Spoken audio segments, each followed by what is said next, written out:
Hi. Hey, this is Arnie Crooms with Butte Forge again.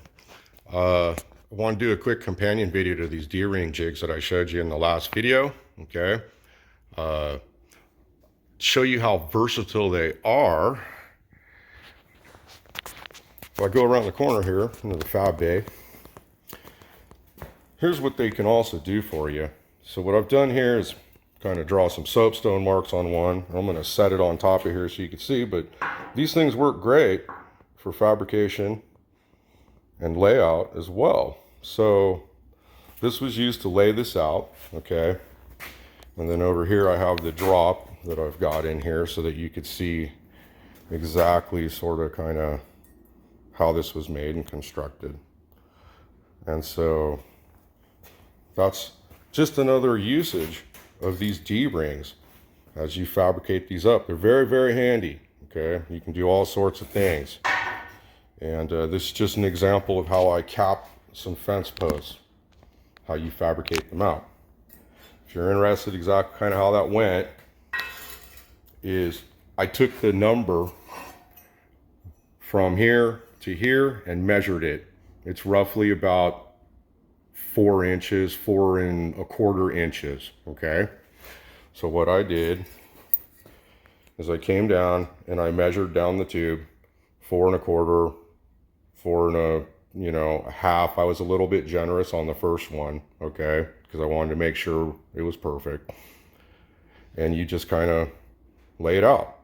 And then I laid out my arch and I cut away the drop that I'm holding. I cut all that material away and essentially left just a piece of steel sticking up 4¼ inches.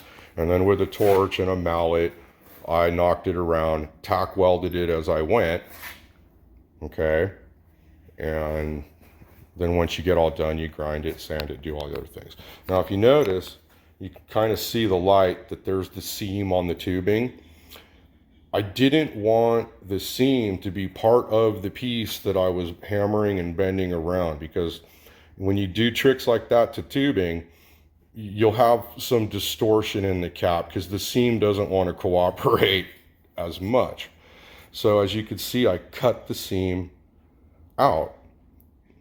All right, so try to do that if you do these tricks. Whatever you do with these tubes when you do your caps, it helps to cut the seam out of the part that you're doing. You can do all kinds of stuff. You know, you can do pyramids and things like that. You just have to lay it out and remove the material. If I get a job where I do some pyramids, I'll do a short video on how I lay that one out. But this is just some of the work in the shop at hand. And I want to do a quick companion video to those D-ring jigs and show how versatile they are. So thanks for tuning in to Butte Forge. I'm Arnie. Press like, share with your buddies.